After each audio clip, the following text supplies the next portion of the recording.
Dewan Pengawas KPK mengaku tidak takut dilaporkan Wakil Ketua KPK Nurul Gufron ke Bareskrim Polri dengan tuduhan pencemaran nama baik.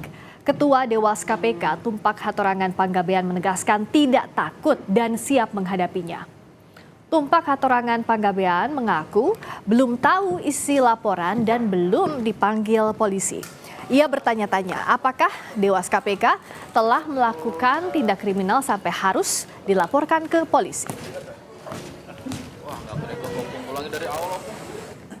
Karena kami melaksanakan amanah dari undang-undang. Saya sendiri belum tahu apa laporannya. Belum tahu.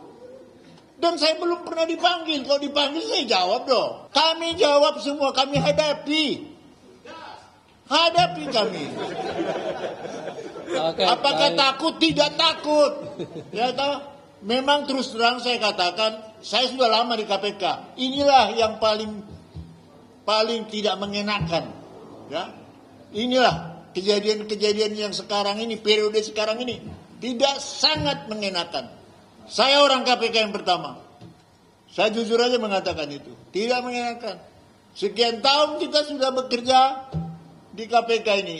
Kalau memang saya dipanggil polisi, itulah pertama kali aku didengar oleh polisi.